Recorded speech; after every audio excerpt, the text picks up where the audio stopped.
Eh bien, bonjour à tous, j'espère que vous allez bien. On se retrouve aujourd'hui sur Genshin Impact pour parler un peu optimisation de primogèmes, comment bien utiliser ces primogèmes, comment pas faire d'erreurs avec, notamment quand vous êtes free-to-play, et ensuite on parlera également de comment optimiser sa dépense d'argent dans le jeu si vous ne voulez pas cash play beaucoup, qu'est-ce qu'il faut acheter, qu'est-ce qui est le plus rentable, etc. Donc je vais essayer de vous donner quelques conseils. Alors, avant toute chose, avant de commencer par rapport aux conseils sur la gestion des primogèmes en free-to-play et en petit cash player, évidemment, on est sur un jeu, un RPG solo, hein, donc il n'y a pas de PVP, il n'y a pas de compétition, donc il n'y a pas de course, entre guillemets, vous pouvez jouer à votre rythme. Si vous êtes moins haut niveau que le copain d'à côté, c'est absolument pas grave, hein.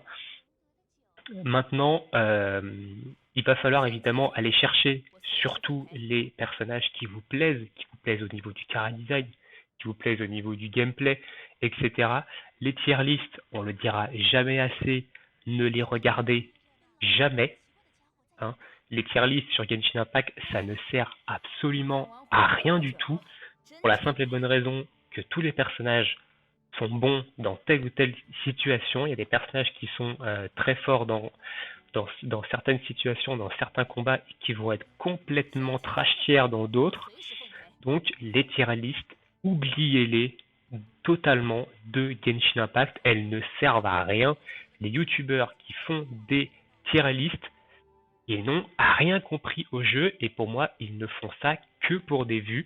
Donc je ne vois aucun intérêt à faire ça. Jouez avec les personnages qui vous plaisent. Du coup, quand vous êtes free to play, évidemment, on va pas se le cacher, le jeu a le gacha le plus généreux sur le marché, hein. On va quand même le dire, hein, faut quand même être honnête à un moment donné. Le jeu, il n'est pas non plus extrêmement généreux avec les free to play, même si l'event actuel est très généreux. Au début, on a eu les bonus de pré-inscription et après, pendant quelques temps, c'était quand même un peu compliqué. Donc, quand on est free-to-play, évidemment, dès qu'on dès qu'on veut avoir certains persos, on veut entre guillemets maximiser ses chances d'avoir tel ou tel perso qu'on veut, surtout les 5 étoiles, il va falloir jouer avec la pity. Alors la pity c'est quoi? On va se retourner ici dans les vœux, donc vous allez aller dans détails, par exemple on est sur la bannière de Tartaglia, donc ici Tartaglia on voit qu'on a 50% de chance d'obtenir Tartaglia en tant que 5 étoiles, c'est pas son taux de drop, hein, ici, c'est son taux d'obtention. Alors c'est un peu pareil, mais c'est juste que quand vous allez dropper un 5 étoiles, donc quand vous allez déclencher une invocation 5 étoiles, je rappelle que le taux de drop d'un 5 étoiles est de 0,6%. Si vous si vous invoquez un 5 étoiles, vous avez 50% de chance que ce soit Tartaglia et 50% de chance que ce soit l'un des autres personnages 5 étoiles ici qui n'est pas en rate up. Voilà. Donc Mona, Dilu, Keking, Kiki et Jean, hein. De toute façon c'est toujours les mêmes 5 étoiles. Même chose pour les 4 étoiles qui sont en rate up. Quand vous droppez à 4 étoiles, donc quand vous faites proquer par exemple la Pity 4 étoiles toutes les 10 invocations, vous avez 50% de chance que ce soit l'un de ces 3-4 étoiles là. Et 50% de chance que ce soit évidemment les autres 4 étoiles de la liste, armes également incluses. Donc la Pity, c'est quoi? La Pity, en gros, au niveau des 5 étoiles.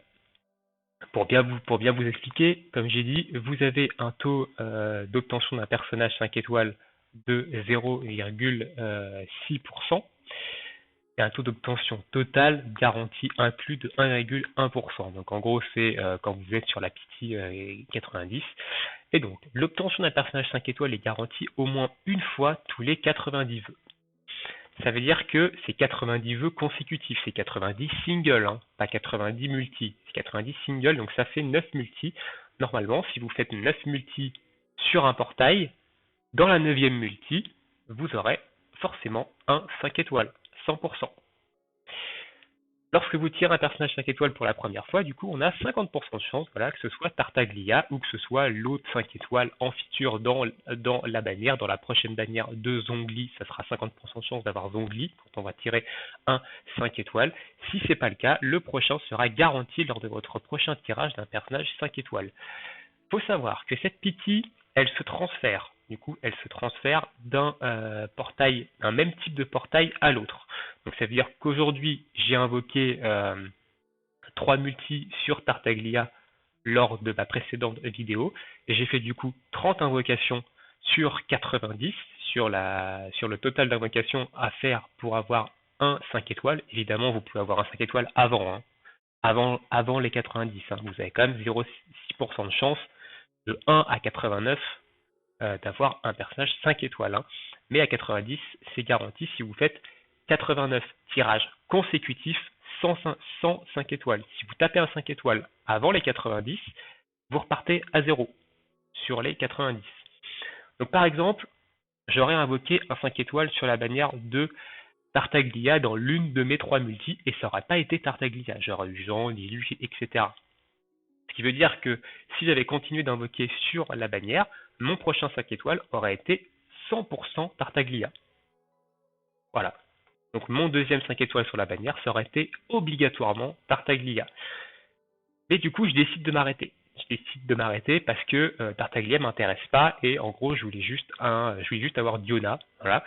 Et du coup, le 5 étoiles que j'ai eu avec, donc l'un des 5 autres m'intéresse pas, mais j'en ai eu un, ok. Maintenant, je vais invoquer sur la bannière de Zhongli qui sort après. Vu que sur la bannière de Tartaglia, j'ai pas eu Tartaglia comme premier 5 étoiles et que ça me garantit que mon prochain 5 étoiles sur ce type de bannière, ça veut dire sur les bannières temporaires, sera forcément le personnage bannière. Donc ça veut dire que sur la bannière de Zhongli, eh ben, j'aurai forcément à 100% mon premier 5 étoiles de la bannière de Zhongli sera Zhongli. Parce que sur la bannière de Tartaglia, j'ai pas eu Tartaglia en premier 5 étoiles. Je sais pas si vous comprenez un peu le truc. En fait, la pity et la garantie se transfèrent d'une bannière temporaire à l'autre. Même chose pour les armes. Hein. Si vous n'avez pas eu une des armes 5 étoiles qui sont en rate up, alors je crois que sur les armes c'est différent parce qu'il y a en termes de 5 étoiles, je crois qu'il n'y a que ces armes 5 étoiles là, non? Non, il y a les autres, je dis la merde, il y a les autres. Donc c'est pareil pour la bannière 5 étoiles, d'armes, pardon. Sauf que pour la bannière d'armes, la pitié est à 80 et pas 90. Mais ça se transfère, voilà. Ça, c'est une bannière temporaire de type personnage. Limité, ça, c'est une bannière d'armes, évidemment, de type arme. Ma pitié, si j'avais invoqué, je n'ai pas invoqué hein, sur la bannière d'armes. Si ma bannière d'armes, si j'avais invoqué dessus, ma pitié se transférait sur la prochaine bannière d'armes. Et ma pitié actuelle des bannières temporaires se transfère sur la prochaine bannière temporaire. Donc là, je dois être environ à 35 invocations, je crois, sur les bannières temporaires, sur la pitié. Donc sur la bannière de Zhongli, en fait, eh ben, je serai à 35 sur 90, ce qui fait que j'aurai à faire, 5 multi, 6 multi, un peu moins. 55 invocations maximum pour avoir un 5 étoiles. Donc ça, quand vous êtes free to play, il va falloir jouer avec cette pity. Si vous voulez augmenter vos chances d'avoir tel ou tel personnage, notamment des 5 étoiles surtout, il va falloir jouer avec cette pity. Donc il va falloir économiser vos primogèmes pendant un certain temps pour maximiser le nombre d'invocations sur telle ou telle bannière pour vous avancer dans la pity pour pouvoir espérer évidemment drop par exemple à 100% un personnage 5 étoiles qui va sortir dans le futur. On prend l'exemple de par exemple Xiao, hein, Xiao qui est un perso sur le Discord, je vois beaucoup de gens qui l'attendent, notamment des free-to-play qui gardent leur primogème pour lui. Et évidemment, ils vont paquer leur primogème pendant plusieurs mois pour essayer d'avoir Xiao.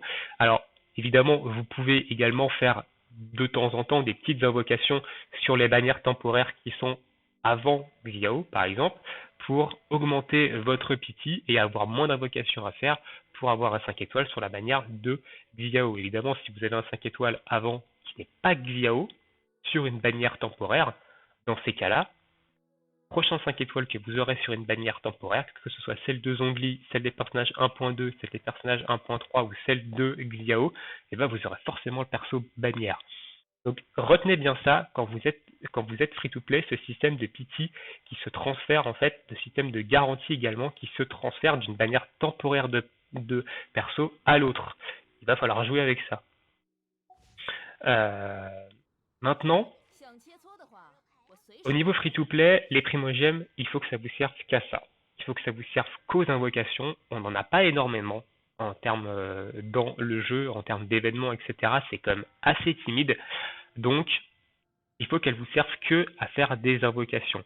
Ne faites pas de refresh de résine. Honnêtement, ça sert pas, ça sert à rien de faire de la refresh de résine. Alors évidemment, après, si vous voulez jouer plus, c'est sûr que c'est plutôt problématique, mais honnêtement, moi, je risquerai jamais ma résine et j'avance très bien, hein. J'avance très très bien. J'arrive quand même à jouer 1h30, 2 heures par jour. Les 2 derniers jours, j'ai même joué quasiment toute la journée parce qu'il y avait l'événement, etc. Alors, jouer, c'est un bien gros mot parce que je fais des trucs, après je fais en pause, je joue en pause, je joue un peu sur le Discord, etc. Donc, c'est pas du non-stop, hein.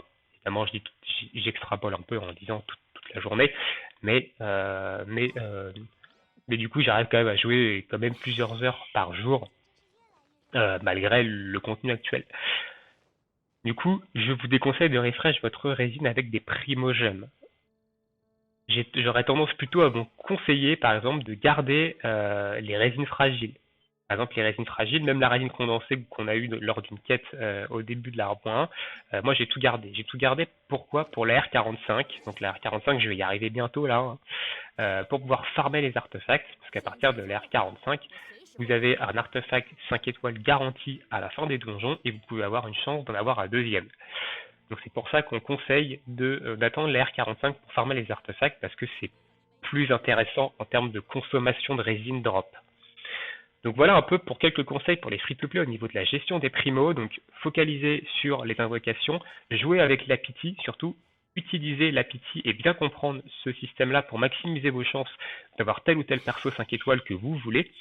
Jouer avec les personnages que vous aimez au niveau gameplay, cara design et oublier complètement la tier list. Alors ça évidemment ça vaut également pour les cash players, les petits cash players comme moi dont j'en fais partie. Et maintenant on va passer à la deuxième partie, c'est-à-dire dépenser moins pour gagner plus.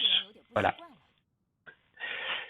Dans Genshin Impact, il y a quand même il y a très peu de packs. Il y a très peu de packs payants. On va du coup se rendre dans la boutique. Si vous êtes petit cash player comme moi, vous devez absolument prendre ça. La faveur de l'astre de la nuit. Donc moi il me reste 13 jours. Pourquoi? Parce que c'est ultra, ultra, ultra, ultra worth.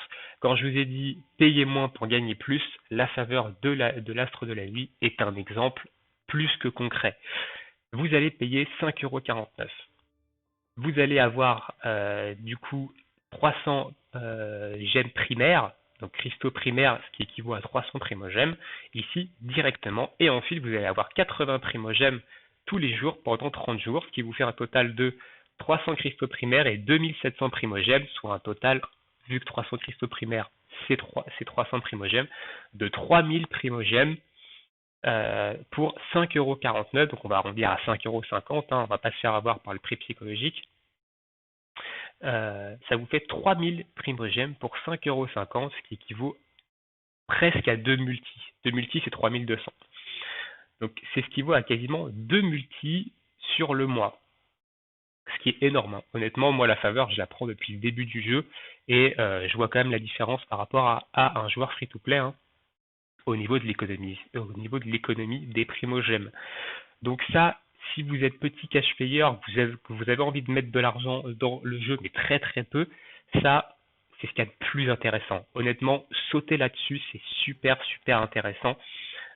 3000 primogèmes pour 5,50 €. On va aller voir au niveau des recharges de cristaux, 3000 primogèmes, combien ça coûte. 3000 primogèmes, ici, ça coûte 55 €. Enfin, c'est 3280. Ici, on a le bonus évidemment de premier achat. Vous voyez que j'ai touché à aucun pack ici. On a le bonus évidemment de pré-achat, mais par exemple 3000 primogènes, c'est plus ça, pardon. C'est plus ça parce que ça, même avec le bonus qu'on a derrière, on a plus de 3000. Donc 3000 primogènes, c'est quasiment, voilà, c'est environ, allez, on va dire environ 34 €. c'est environ 34 euros, 3000 primogèmes. Hors bonus, hein. Une fois que vous avez déjà pris ce pack, en fait, vous avez un autre bonus, mais qui n'est pas le même, hein, qui est un petit peu plus petit. Donc, je crois qu'on arrive aux alentours de 2008 à peu près, peut-être. Donc, on va arrondir à 35 euros. D'accord, on a arrondi à 35 euros. C'est de l'approximation totale, mais faut comparer quand même 35 euros par rapport à 5,50 €. Vous faites quand même une économie ici de quasiment 30 euros, hein. Donc certes, il faut attendre 30 jours pour avoir le contenu, mais moi je prends mon exemple et j'invoque très rarement sur le jeu. Les bannières, elles durent 3 semaines. Donc honnêtement, si une bannière ne vous intéresse pas, bah, vous allez économiser pendant 3 semaines. Voilà, parce qu'il n'y aura pas d'autres bannières avant. Donc bah, pendant les 3 semaines, vous récupérez quand même une bonne partie de ça. Donc ça, si vous voulez dépenser un petit peu dans le jeu, c'est l'exemple concret de dépenser moins pour gagner plus. Ça, c'est juste oufissime. Maintenant, évidemment, vous avez toujours les packs, hein, si vous voulez dépenser, mais quand vous commencez à prendre des packs ici pour invoquer, c'est que vous n'êtes plus dans l'optique de dépenser un petit peu. Donc, je rentrerai pas dans cette case-là. Voilà. Donc ça, si vous voulez dépenser un petit peu, c'est le must du must. Maintenant, il y a évidemment autre chose qui est super intéressant, c'est le Battle Pass. Le Battle Pass, si vous voulez dépenser un petit peu également, en plus, prenez le Battle Pass. Le Battle Pass Premium est juste oufissime. Par rapport au Battle Pass gratuit, c'est le jour et la nuit, honnêtement. Tous les 10 niveaux, par exemple ici, voilà, vous allez avoir une invocation de la fatalité et une invocation de la destinée. En tout, vous allez en avoir 5 de chaque. Vous allez avoir beaucoup de ces pierres-là pour améliorer les armes, beaucoup de moras, beaucoup de leçons du héros. Vous allez également avoir l'arbre 4 étoiles au niveau 30 du Battle Pass. Vous allez avoir des objets pour augmenter les aptitudes de vos persos. Et derrière, à la fin du Battle Pass, au niveau 50, vous allez avoir 680 primogèmes en plus, que vous n'avez pas dans le Battle Pass payant. Donc le Battle Pass, c'est super intéressant de le prendre. On va regarder, il y a deux versions, hein. Il y a une version à 11 euros, une version à 22 euros. La version à 22 euros vous donne 10 niveaux du Battle Pass directement. Si par exemple je la prends, moi cette version-là, je l'ai pris au dernier Battle Pass parce que j'étais pas sûr de pouvoir le finir. Donc du coup, j'ai acheté 10 niveaux directs. Donc cette version-là, elle comprend tout ce que vous avez là-dedans. Et vous avez également une petite carte ici, c'est pour votre signature en haut. Et 5 résines fragiles, donc ça c'est plutôt intéressant, les 5 résines fragiles. Et les 10 niveaux du Battle Pass, ça veut dire que si je l'achète maintenant, je passe de 15 à 25. Voilà. Et sinon, il y a la version classique ici qui est à 11 euros. Donc il y a même une réduction ici, hein. Normalement c'est 23,98, donc là c'est 22. Voilà, il y a une petite réduction. Les armes, elles sont quand même intéressantes, hein. Les armes, on va les voir ici. Je vous conseille de prendre soit l'épée noire, soit l'orbe. L'orbe et l'épée noire sont très bien. L'épée à deux mains est pas mal aussi, mais ça dépend du perso. L'arme d'as, moi j'ai pris l'arme d'as, je l'ai montée, elle est pas terrible honnêtement. Et l'arc est plutôt intéressant quand même, mais l'épée noire est vraiment forte. Je pense que je vais prendre l'épée noire. Je vais prendre l'épée noire sur ce DP. Voilà. Donc, on va faire un rapide calcul si vous voulez dépenser très peu dans le jeu, donc payer moins pour gagner plus. Qu'est-ce qui est intéressant? Et bah, du coup, je vous l'ai dit, ça. Donc on est à 5,50 €. Donc ça à prendre tous les 30 jours, donc tous les mois en gros. Tous les mois, ça va faire 5,50 €. Et le Battle Pass, c'est 11 euros et ça dure 2 mois à peu près. Donc là, celui-ci il dure 40 jours, mais on va arrondir à 2 mois. Donc ce qui fait que par mois, ça vous fait une dépense en fait par mois de 11 euros environ. Voilà. Pour 11 euros, regardez tout ce que vous avez. Vous avez 3000 primogèmes. Vous avez ici une tonne de récompenses avec le Battle Pass Premium. Du coup, énormément de livres d'XP, énormément d'objets pour améliorer les armes, énormément de moras aussi, des invocations sur les bannières temporaires. Hein. La carte de facilité, c'est pour invoquer sur les bannières temporaires. Donc, c'est très peu, honnêtement. 11 euros par mois, c'est rien. Maintenant, évidemment, faites-le si vous pouvez vous le permettre. C'est une petite somme, mais c'est une somme quand même. Donc si vous voulez rester complètement free-to-play, vous pouvez rester complètement free-to-play. Si vous avez envie de cache-paix dans le jeu, mais que vous n'avez pas envie de vous ruiner et que vous avez envie de maximiser en fait vos récompenses par rapport à votre dépense, prenez la faveur de la nuit et le Battle Pass. Honnêtement, ces deux petites choses-là, ça coûte pas grand-chose et vous avez une tonne de récompenses. Honnêtement, par rapport au prix, vous avez énormément de choses qui vous sont utiles dans le jeu. Donc c'est très bien. Donc voilà un peu pour ce que je peux vous conseiller au niveau gestion primogème en tant que free-to-play et au niveau de payer moins pour gagner plus pour ceux qui veulent dépenser un tout petit peu dans le jeu mais qui veulent pas acheter du pack pour pool, etc. Voilà ce qui est intéressant de prendre sur Genshin Impact. Et bien sur ce, on va s'arrêter là pour cette petite vidéo. J'espère qu'elle vous aura été utile, notamment au niveau de l'explication de la PT. N'hésitez pas à me dire dans l'espace commentaire si jamais j'ai pas été assez clair au niveau de l'explication de la PT 5 étoiles sur les bannières. Hein. Dernière chose, évidemment, il y a également la bannière temporaire, j'en ai pas parlé. La bannière temporaire, elle n'a pas changé, il n'y a pas de write-up, ils ont juste changé l'image, mais c'est exactement la même. Et la PT, évidemment, elle se transfère pas d'une bannière à l'autre vu que la bannière ne change pas. Donc la PT, elle reste. Hein, vous avez une PT pour la bannière permanente, vous avez une PT pour la bannière temporaire et une PT pour la bannière d'armes. Hein, évidemment, chaque type de bannière a sa PT, donc elle est transférée en fonction des types de bannières. Donc voilà, la bannière temporaire, elle a sa propre PT. Si vous avez déjà eu un 5 étoiles sur la bannière temporaire, la PT se reset, etc., etc. Donc moi pour l'instant j'ai pas eu de PT encore sur aucune. Hein, j'ai aucun perso 5 étoiles ni aucune arme. Voilà, donc ça c'était la dernière petite astuce, donc n'hésitez pas à me dire dans l'espace commentaire si j'ai pas été assez clair au niveau de l'explication de la PT sur les bannières. Vous avez également mon ID Discord dans la description de la vidéo, vous avez le Discord de Genshin Impact FR également, sur lequel vous pouvez me retrouver, hein. Je fais partie de l'équipe Genshin Impact FR, et du coup voilà, n'hésitez pas à me MP Discord, etc. si vous avez besoin de plus de précision. Sur ce, je vous souhaite tous une très bonne journée, une très bonne soirée, et on se retrouve bientôt pour de prochaines vidéos. Ciao ciao.